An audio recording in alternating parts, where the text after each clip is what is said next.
네, 여러분들이 굉장히 사랑해 주시는 바람에 구독자가 10만 구독자가 넘었습니다. 앞으로도 계속 제가 열심히 노력을 해서 좀 더 좋은 정보를 계속해서 전해드리도록 노력하도록 하겠습니다. 그러기 위해서는 여러분 뭐가 필수인지 아시죠? 구독, 좋아요.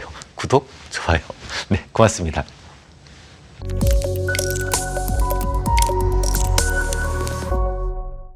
네, 오늘 배우실 내용은 예술적 분석 27번째 흔한 매집 패턴이라는 내용으로 준비를 해봤습니다. 여러분들이 차트를 살피시다 보면 일정 기간에 걸쳐서 횡보하는 종목들을 흔히 보실 수 있어요.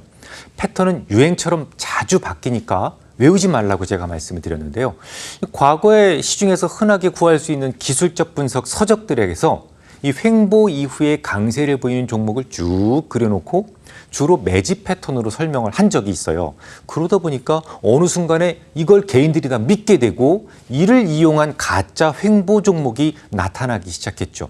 그래서 가짜를 찾아낼 수 있는 능력이 필요해졌습니다. 나중에 제가 여러분들 드림팀을 공부를 하게 될 건데요. 그럼 횡보하던 종목이 상승할 가능성이 높은지 하락할 가능성이 높은지를 계산할 수 있어요. 하지만 지금은 그것보다는 왜 이런 모양이 생성되게 되었는지 그 동기만 좀 먼저 이해하고 가겠습니다. 자, 일단 첫 번째 차트를 봐주십시오. 화살표 친 부분을 보시면 두 군데가 있어요. 횡보를 하고 있죠. 자, 저렇게 횡보를 시킴으로써 개인 투자자들의 자발적 매수를 유인할 수 있는데 이 차트를 보고 야, 이거 상당히 주도 면밀하게 물량을 떠넘기고 있구나 라는 생각이 지금 드셨으면 여러분들은 이미 초보 차티스트는 아닙니다. 자, 이 종목이 왜 진보된 방법인지 그 정답을 한번 보여줘 드리겠습니다. 두 번째 차트를 보시죠. 네모 구간이 네 군데가 보이죠. 자, 그곳에서 전저점을 고의적으로 만들고 있는 게 보입니까? 기술적 분석을 마치 수학적 공식처럼 달달 외우시는 대부분의 투자자들은 전저점에 대한 믿음이 너무 커요. 전저점에서는 반등을 준다는 잘못된 믿음을 가지고 있습니다. 네모 구간을 보면 여러분들이 가지고 있는 기술적 반등의 희망을 잘 이용하고 있죠. 개인 투자자들이 개인만큼 주식을 그만큼씩만 조금씩 팔아치우고 있기 때문에 거래마저 없습니다. 워낙 개인 투자자들이 전저점을 좋아하고 그곳에서는 늘 자발적으로 매수를 하다 보니 전혀 무리할 필요가 없는 거예요. 이런 수법에 대한 이해가 그래서 중요한 겁니다. 좀 설명을 쉽게 해드릴까요? 여러분들이 2층 높이에서 뛰어내려야 돼요. 그런데 아래를 보니까 검은 물체가 보이는데 그게 좀 푹신해 보입니다. 그럼 현명하신 여러분들이라면 그 다음 행동은 어떻게 해야 되겠습니까? 무턱대고 뛰어내리는 것이 아니라 돌을 좀 던져봐야 되겠죠. 여러분들이 생각하셨던 대로 푹신한 물건이라면 그 돌은 튕기지 않을 겁니다. 하지만 푹신하다면 이제 어떻게 되겠습니까? 그러니까 다시 말해서 바닥이 견고한지 아닌지의 여부는 뭐가 알아요? 돌의 반응 속도를 보면 우리가 쉽게 판단할 수 있다는 겁니다. 튕기면 단단한 거고 푹 그러면 물렁한 거죠. 좀 전에 위에서 횡보했던 모습만으로 충분히 하락할 것을 알으셨다면, 이미 보셨다면 여러분들은 초보가 이미 아니다라고 말씀을 드렸었는데 그 비밀이 뭐예요? 바로 전저점에서의 반응 속도입니다. 전저점이 견고한 바닥이었다면 마치 토끼처럼 튀어올랐어야 돼요. 그 네모 구간을 다시 한번 보세요. 떼구르르 구르고 있잖아요. 전저점에서. 자연스러운 반등의 에너지만큼 매도세가 개입되었기 때문에 저런 모습이 나타난 겁니다. 강력한 하락의 증거가 되는 것이죠. 결국 바닥일 것이다 라고 스스로 생각하고 있는 개인 투자자들에게 근사한 위장을 시켜놓고 물량을 잘 떠넘기고 있었던 것이죠. 우리나라는 미러링 현상이 매우 강한 나라예요. 그러다 보니 온라인에서 집단 행동도 무척이나 적극적이고 색깔도 분명합니다. 뭔 놈의 동호회가 그렇게 많은지.